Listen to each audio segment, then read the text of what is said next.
my name is Dave Reski, CEO of Now Speed Marketing, and welcome to this edition of In the Now, where we focus on uncovering the myths and misunderstandings of marketing and leadership with some of the world's most interesting people. And my guest today is Jordi Mullor. Jordi is the CEO and founding member of The Rebellion. Love the name, Jordi. We're going to talk more about that. And The Rebellion exists to enable positive change through the nurturing of impactful leaders. There are three distinct organizations aimed to empower their members to reach their full human potential. And I love your vision statement about the legacy of your work. And the legacy is a reflection of leaders that your members become. So welcome to the show. No, thank you so much for having me, Dave. Love it. By the way, the name, we have so many stories to talk about the name, because after choosing the name, I found some things about what it actually means, like in Webster Dictionary. So we'll talk about that eventually. Yeah, well, it's a very cool name and very memorable. So I think it'll serve you very well. So, as you know, I like to start these conversations with a Mythbuster question. Mm-hmm. And we talked about, because your organization is really focused on making an impact in the world, what's something that people believe about making an impact in the world that's just not true? Yeah, I think and thinking about this question, the main myth that came to my mind was that it's only up to governments and big corporations to have a change for sustainability and climate and communities to actually be impacted by change. And that is just not true. Like, not true to almost like a personal level. Just in the United States, for example, 99.9% of businesses are considered small and medium-sized businesses. They are not big corporations. And even beyond that, they employ more than 70% of employers in the United States. So just think about the ramifications of that. This is people commuting to work, people buying coffee in coffee shops, people going to groceries, kids going to school, et cetera, et cetera, et cetera, et cetera, that are attached to small and medium-sized businesses. They are not attached to the big corporations. So for me, one of the myths here is that the leaders of businesses that are considered small or medium-sized don't have a stake on this. It's just not true. It's almost like in their hands to make the biggest impact around their community and the environment. Yeah, so everybody can make an impact. I think that's correct. I want to dig into this concept a little bit more, because it's almost a cliche. Yeah, we can all make an impact, by turning off the water faucet while I'm brushing my teeth. I can save a little bit of water, and that's going to help the environment a little bit. But in reality, I'm not making that much of an impact by saving a few ounces of water. But if we all did it, then it would make a difference. So I kind of get that. But let's talk about like the real impact individuals can make. What do you think? What do you think is missing in our vision of impact? As small business leaders, you're talking to a small business leader, maybe a member of the Rebellion. Say they've got 50 employees and they're doing cement work in Cleveland, Ohio, and they're whatever. What are they missing about the idea of impact that these leaders should be thinking about? Well, the first thing that comes to mind is like what any business leader does, which is measurement. Like, when it comes to impact, it becomes this like side project or this almost like feel good thing that the organizations do, but there's no real accountability or measurement towards the impact that they do or they decide to do as an organization. That is something we're trying to change at the Rebellion. It's like, I'm not trying to create a community of leaders that just feel good and try to do good in every single area of their life and world. But it's like, pick your lane, pick what you can do as an improvement, and actually go as if it was just a business project. Like, start including in your KPIs, start including in your framework of decision making, started putting the right people in the right seats for impact as well in your organization. And for me, that is what's missing. It's almost like always not at the top priority, like if it's just a new product, a new service, a new client, a new prospect. And when it comes to actually doing change, you gotta start treating your sustainability, forecasting and your impact as part of how you operate. And for small and medium-sized businesses, it's really hard because it takes time, it takes people, it takes budget, and sometimes they don't have it as comparison to other big corporations. So, and it might be distracting from just staying alive and staying in business and doing your course. Yeah, there's a huge or a famous phrase that I hear often, which is like, if a business is in the red, how do you want it to go green? and I like it. The problem is it's also a self-imposed threshold that is not necessarily true. The way I would describe this is every month or every quarter, any small and medium-sized businesses has to really a good run business sits down and figures out what are they doing regarding their budget, projections, strategy, next steps, marketing, right? My goal and vision, or our goal and vision here at the Rebellion, is that the members of the Rebellion consider sustainability at those decision-making points as well, in a constant basis. So it doesn't mean you're going to have an extra distraction. It just means if we're going to have a remote work policy, like this is a common one, right? Everybody has a remote work policy. How does that impact the environment in our community we go? How does that impact our vendors? How does that impact the carbon emissions from the people going from their home to the office 3 days a week instead of 4 times a week? And right now, it's not really a conversation. Mm-hmm. And it's all, and by the way, there's also good reasons to have a hybrid role or going back to the office, but there are frameworks out there already, and we have our own, to start incorporating this as part of how leaders decide. And we all should start incorporating that.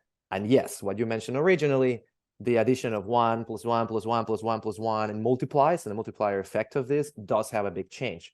Around 50% of the GDP in the US is produced by small and medium-sized businesses. It all comes with other things, which is, that means vendor operations, supply chain operations and logistics and transactions also are in the small and medium-sized business ecosystem. They are not in the corporate ecosystem. So we need to start taking responsibility of that in our size, right? Like the ones that have less than 250 employees. So let's say you see a business owner, you talk to a business owner that really wants to make an impact around sustainability. How should they be thinking about choosing the impact? Is it, well, we should be kind of, focused on a lot of different areas. Maybe it's, more fuel efficient vehicles. Maybe it's solar power. Maybe it's recycling. Is it at that level, or is it, I should change the business structure to focus on, nonprofits or making a donation, or like, what are you seeing people do to think about sustainability? Because I think sustainability is a concept that many people love, but translating that into a specific program or action item, I think, especially for small businesses, is hard. So how do you see kind of living that out? So I think what you are describing right now is literally the reason why we decided to found the Rebellion. Like we found ourselves in our own organizations previously to the Rebellion, navigating this world of naiveness, greenwashing, not real measurements, etc. Let me add just a little bit of context here. I and the other founders of the Rebellion, we believe the first step of real change, happens when the actual individuals in decision-making roles start seeing the world this way. So that is like step one. We went in circles of like, should it be just a consulting organization? Should leaders just hire a vendor and do an analysis of carbon neutrality and just tell me what to change and put solar panels and then, or buy or offset, and that's it? Or should I just work towards income equality in my top management and do reduce the gender gap in my decision, in my board, and I'm done. I check the box of equality and SDGs. And it all came down to that if the individual or individuals at the top decision making are not really behind this, eventually the process stops, or eventually the progress stops. So at the Rebellion, what we are deciding to do as a first step is for all these leaders to go through what we call transformative experiences. And we really put an emphasis on making it transformative. They push these individuals to go through a little bit of mental and athletic limitations and like boundary pushing activities, where it kind of like makes you realize, oh, I can do this that I didn't know I could do before. And at the same time, we're integrating what it's called in the Rebellion Impact sessions, where we actually make you think about what you just went in the individual and how you can implement it in your business, pushing the boundary of what is possible to do in your business. So it's not about suddenly I donate more money, right? And I, like you said, like suddenly I have more initiatives towards nonprofits or towards 1% for the world. It's more, can I actually make my business more aligned to my new self, which is now thinking of sustainability and impact in general. And that is what we're seeing kind of like has long-term consequences and long-term impact. To address your question is every business is different. Service businesses don't produce products, right? So if we're not producing plastic, how can I reduce plastic production? But accounting firms is an example, or financial services firms. They have a ton of vendors that they are in their ecosystem, from the servers they use for the computing, right, to the paper they print, to the energy that they use in their offices, to the type of hybrid policies that they do for their workers. Those have direct implications on sustainability on the environment, but also on the communities they serve. So the idea is that depending on the industry, you do have your priority levels on what you can accomplish first. If you're producing stuff like hard stuff, there's definitely already out there many measurements for you to start measuring your impact on carbon emissions, carbon neutrality, et cetera, and you can start with those. But if you're in the service industry, there's other types of frameworks that can help you become a more impactful organization. I also want to be super careful here. We do define impact to detail. Like we are not just like you become an impactful organization and you get a certification, and it shouldn't be like that. We are narrowing it down to 3 areas, which are more like, I would say, business owner language, or a small and medium-sized business owner language. The environment, that's one.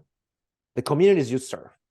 I think after COVID, a lot of people have forgotten about this one specifically because they have gone to work hybrid or remotely and they can work from anywhere, but they still serve communities. If you have a value or a product or something that you add, you are serving somewhere, someone. And that is really important to know who. So that's the second part that we focus on impact. And the third one is what we call people. It's either your employees or your vendors. And that's the other one that you as a business owner can have a direct impact on how they operate. So that's the 3. We don't try to solve the world. We don't try to solve everything. This is just how can we actually have impact in those 3 areas. Yeah. Well, I love your approach and the way you're thinking about this is you're creating these transformative experiences for leaders. Yeah. And a community around them. And so that they connect and they start to think together about how to maybe how their lives are changes, how they're transformed personally by these experiences. And I want to learn more about those experiences. But then you're kind of channeling that conversation into sustainability. Could the business leaders also be channeling that conversation into success? It's like, I've had this transformative experience.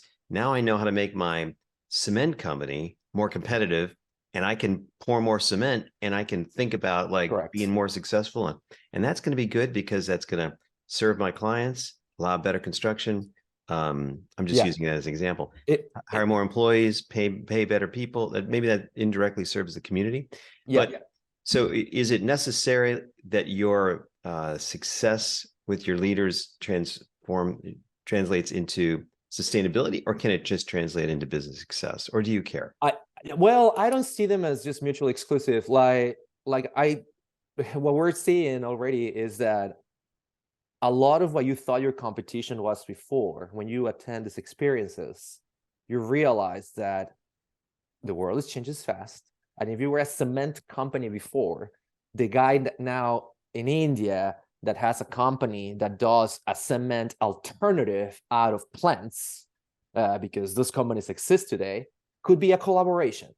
It's not something I fight against. So now if you meet them through the Rebellion experiences, you realize, oh, I could actually start these collaborations and expand my businesses and become a business success without having to just narrow down my focus on what I have been doing for the last 20, 30 years, which is just this particular thing I'm protected to death. Now it's like, this is pushing a little bit the boundaries of your thought and what's possible. And yeah, I do have to say, these experiences will push people. This is not like one of those retreats where you only have fun and then network. This is, I mean, we can talk a little bit about it if you want, but they are to an extreme, to a level. And what that allows you to do is exactly what you're saying, is make you think differently of your own business and the people that are part of your business. Most importantly, the people that interact with your business, your clients and your vendors. I think that's such a key point of this. If you start thinking of just, I'm just gonna kind of like cash the cow until I have to change, it's not sustainable and it's not impactful. But through the rebellion experiences, yes, I'm pretty sure people are going to start finding out new ways of running their businesses and adding a new business line, connecting to a new vendor, a competitor, etc., and create new value for their own stakeholders. Yeah, it's just part of it.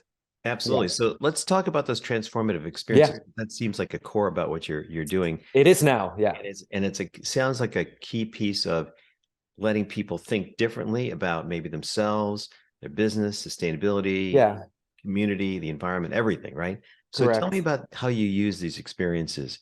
Yeah, the way we and there was a lot of research that went behind how to structure these retreats or these experiences. They tend to be between 3 and 5 days in length. I would say the sweet spot is 4.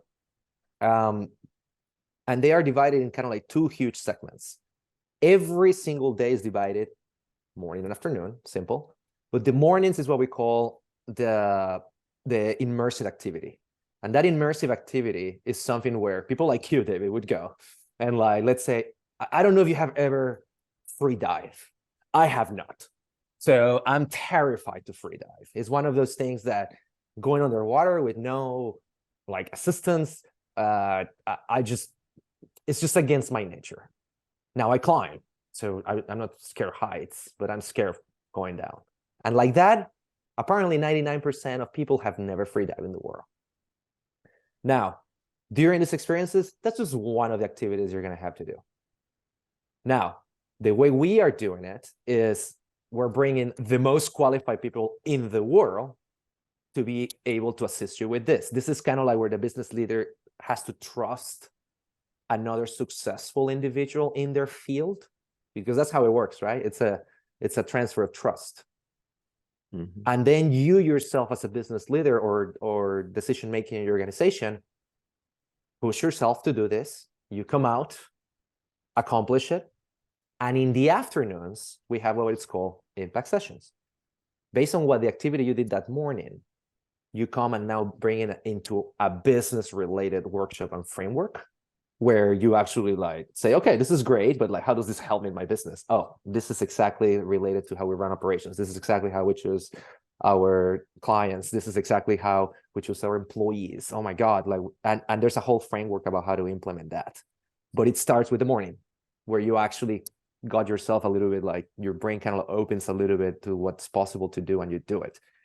Like, for example, the next one that we're coming up, yes, we have free diving and we have Will, which is the world record free diver, like doing that part. But we also have multi-pitch climbing the next day. So multi-pitch climbing is something that not a lot of people do. A lot of people go to a gym to climb, which is awesome, which is a small percentage of people. Not a lot of people go on one pitch of climbing and then get all the ropes with them and start doing the second pitch of climbing hanging from the air. That's something that less than 0.1% of the world does. When you do this, it's like, imagine those collaboration, like kind of team building exercises that just kind of like look a little small when you have to rely on somebody's attention span for your life. So that's kind of like what we do. That afternoon, there's another impact session regarding trust and team building, obviously, that aligns to that. And just like that is 3 to 4 days. So the idea of this, David, is that the community really builds a core value together. and an identity together. So all in sustainability, that's what we do. That being said, yes, it's going to nurture other networking opportunities beyond that for sure. Yeah. Wow, that sounds incredibly powerful and terrifying at the same time. I am terrified because I need to. So obviously, as one of the founding members, I'm going to have to do some of this, but I haven't done all of them. Yeah. So you're gonna basically stretch these leaders, correct, in these morning sessions to do something outside their comfort zone with correct world-class experts. So I love that transfer of trust. So you're gonna take a world leader in expert in free diving, teach people, have them experience it, go beyond their comfort zone, and so they come out the other side feeling, wow, I learned something, or I was terrified and I overcame it, or I drowned. No, they're not going to drown. You're not going to lose anybody, Jordi, right? No, they're not going to drown. They're going to overcome, and then they get out, and it's a chance to open their minds and think differently about everything, right? Correct. Yeah. You just read it right, exactly what it is. Maybe I explained it too long, but like you summarized it perfectly. The one important, I mean, there's many important aspects of this, but a key part for us is that even the locations of these places are something that people don't go often, so that are hard to get to. And there's many reasons for that. I'm sure you've done many retreats with the organizations you belong to, or your forums that you're part of, and when you have to go to a place where everything's new, egos go down right away. Everybody gets vulnerable right away. Everybody kind of like becomes equal very fast. So we try to do that also by selecting these places, that when you come back from these are places that are marked in you for a long time, just because of the location they are, not just by the activities. So that's another key aspect of these experiences.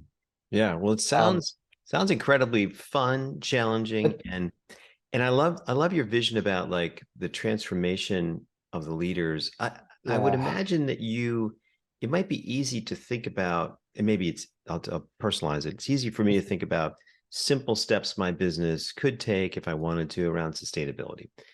Yeah, but I think feels like what you're going to find is that the ideas could be much bigger and much grander, because you're going to put people in this environment where they're going to think differently about their lives, their business, and sustainability. And I mean, how do you feel about like, what is this? Is the sky the limit on the impact? It's like, yeah, I think crazy. Well, I'm going to turn it around to you. I'm sure you have gone through some kind of transformation in aligning your business to be a little more impactful in the last 10 years, maybe more than other businesses. And something triggered that. I don't know what exactly triggered that, but I am aware that your business now does a lot more conscious decisions on sustainability in general. So let me ask you, does that make you feel better of running your business?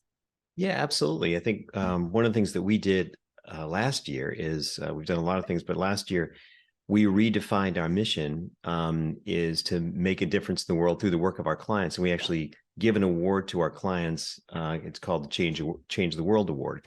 That's just a small way that we're making that more tangible out there. And so that kind of helps us think about, as an ad agency, what difference can we make in the world? And it's really fun to think about those kinds of impacts. No, and the secondary, like almost like unconscious aspect of that is it makes you think of all your clients that are not being as impactful. Yeah. And so should we have those clients? 100%. So exactly the thought process that you went through, and maybe are going now on a constant basis when you are doing that award or where you're engaging a new client, that's what we want to nurture and almost like ignite to like exponentially. Yeah. Which is, if everybody starts thinking of this and everybody starts including this as part of just like the regular operations, just like you are doing now, it's gonna cause an impact. Yeah, for sure. That's very powerful. One of my core beliefs is that the things that we accomplish are a direct result of the goals we set. So if you're starting an organization, you could say, hey, at the end of 5 years, we would love to have 3 core employees who are doing a great job, and we're going to have 10 clients, and we make it a decent income, and that's great. Or you could say, at the end of 5 years, we'd really like to have 30 employees, and we'd like to make a difference in dozens of clients, and we'd like to, make an impact this way. Or you could say, we'd like to have 500 employees. We'd like to be operating in 16 countries, and we'd like to make, we'd like to have thousands of clients. Or you could say, we'd like to, just to make an extreme example, we'd like to have 10,000 employees. Our vision is, we want to be operating in every country, and we want to have thousands and thousands of clients. So your goal determines your actions and where you're going to go. And I would imagine through these transformative experiences, you're going to probably see people rethink the goals that they had for their lives personally, their family, their business. How do you facilitate that in those sessions? I'm curious about how that afternoon goes to get you there. Yeah, so we actually we put a lot of thought process on this, being and as you know, some of my background, being part of big organizations in the past, and just I don't know, lots and lots of workshops and leadership retreats and etc. And thankfully, this is something that I got very lucky. The other two founding members of the Rebellion are not from the US. So you also get this perspective from people from Scandinavia and from in this other part, New Zealand in my case, which is completely different mindset, right? We came out to what is called a 4-leg stool kind of process. We have the first one, which is grounding. It's kind of like where we literally get everybody values naked and make them just think about where their values come from originally. And that's the first day. Like the first impact session that you're gonna experience in one of our transformative experiences, it's about grounding. And it's powerful. It's emotional. It's a lot of figuring out your fears that first day. And then we have purpose and potential. This is where I think you read a phrase out of our website when you were giving the intro. It's like maximizing the human potential. This is in the session that it happens, where you realize that yourself is imposed to a lot of the limitations you currently have as a leader or an organization. So in that second session, it's all about the purpose and potential. I slash purpose and potential in our Rebellion lingo, because we think once you define your purpose fully, it really expands your potential as an organization. And when you're kind of just barely walking into that purpose, you're not fully committed, it limits your potential in your organization. So we almost use them as synonyms within the Rebellion. The third day is what I call the fun day, is the strategy day, the air, the flow, kind of like how things are gonna look, like the step 1 to Z on what you're trying to do as an organization. Very high level at the immersive experiences. After the immersive experiences, we have one-on-ones with all the attendees where you actually implement to your business. But that day is like deciding the A to C strategy plan. And the last day, which we call fire, is actual implementation. What it would take to get there. Not just from money and budget, but from people and time. And you almost reality check on your goals. It's like, yeah, you want to have 10,000 employees in 16 different countries. Probably not true in the next 24 months. So this is where you start based on your capabilities today and what you learned from you in the last 3-4 days. Not everybody has it, but everybody has a little more. Yeah. I think that's an amazing agenda, and I think it can be massively transformative for people. And I think one of the powerful things is, if you're bringing together business leaders, you're going to see how everybody else thinks about it. And you'll see, you might be setting a goal around sustainability or impact that's like this big, and you see somebody else think about it differently or bigger or smaller, or just in a different spin or a different angle or different perspective. That helps you kind of think differently and maybe change your goals and strategies, right? Yeah, the way we are, by the way, exactly what you said is the power of the community. And that's why we call it the Rebellion. Like, it's not just about a consultant firm or an experienced company or a wealth management firm. It's about the community. And we wanted a group of leaders that are trying to do or willing to do something different that hasn't been really done before. So they are rebels. And oh my God, choosing the name was one of the hardest things as any founder. And for some reason, I didn't have a negative connotation to the word rebellion. For me, it was kind of exciting and cool and let's do it. And I instantly face negativity from other people. It's like, guys, rebellion is it's not a good thing. And I'm like, no, it's good. It's just you need to experience it, and then you'll become familiar with the name. I think I talked to you before. Is doing this process, I realized, because everybody was telling me it was a negative thing. It's like the rebellion is a negative thing. Why is it a negative thing? Let's do our research. It's a negative thing because a rebellion, as I found out, is a revolution that didn't succeed, which is very devastating for somebody starting a company with the name Rebellion. But what I decided was, that's perfect. If we have to change the name of the company or the organization in 10 years and change it to the revolution, that's a great story. And it's exactly what we're doing. The rebellion is, we're in the beginning stages of this change, the beginning stages of this impact around us. And hopefully rebels join us, and eventually we'll start or ignite a revolution on what is called impact and sustainability for business and leaders. I can clearly, you've seen, you thought about the name a lot. Oh my God. Yeah. I think it's a great name. And from a brand perspective, often you get to define what it means. You don't have to live with what other people used to think it means. So take heart. I think you'll be fine with the name. And I think it'll appeal well to the business leaders who really want to do something differently. This is what it's about. You gotta be a little bit of a rebel. Yeah. Especially most entrepreneurs, they kind of start out as rebels. Maybe they got into process and systems to grow, which is perfectly normal and appropriate.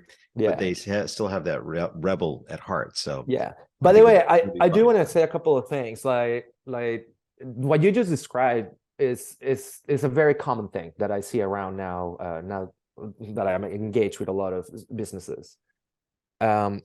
Getting lost in process, or getting lost in scalability, or digging too much in EOS and forgetting a little bit more about like the value core part of what you create in our organization. And hey, I'm a fan of EOS to a level, like a lot of entrepreneurs. I think what's missing is the culture and impact, which is such a key part of why organizations are founded today, right? Maybe not 20 years ago. But once you include those two aspects missing of the whole EOS ecosystem, I think you have a full EOS.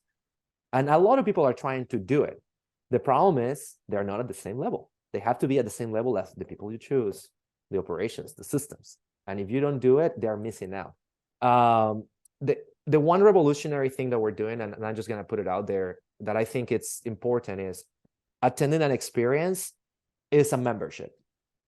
It's not like belonging to an organization when you pay a membership and then like you're just a member. No, here you have to attend an experience to become part of the rebellion. It's a huge part of this. And that just gives you access for an entire year, which I found just like being around EO and being around YPO, the community and forums are so important. So I wanted to make sure that the rebellion excels at that, like at having an ecosystem around the attendee and the expert and the business leader after they attend the experiences, so they can continue that nurturing through the entire year. And then they can attend more and more and then whatever they want. But in reality, it's the after that matters, right? Like how do you actually implement and stay connected to what you just experienced? Yeah, and that really makes it possible to sustain the change, support the people, and that's very powerful. Well, Jordi, this has been a great conversation. Thank you so much, Dave. Amazingly successful with this product, this company, and you're going to make a huge impact. So I'm glad you took the time to talk to me about it. So thank you very much. No, thank you so much. And if anybody wants to reach out, they know. Yeah, so if people want to reach out and get to know you and learn more about this, how would they find out more? Well, we have the website is the Rebellion Impact Group. Rebellion Impact Group. They're gonna learn a lot about the other parts of the ecosystem of the Rebellion, because it's not just experiences, but that's what we're focusing today. And we do have an upcoming experience in Croatia at the end of September that we're still taking rebels. So yeah, feel free to check it out. You can just also reach out to me at Jordi@rebellioncg.com. Great, thank you, Jordi. Appreciate you so much.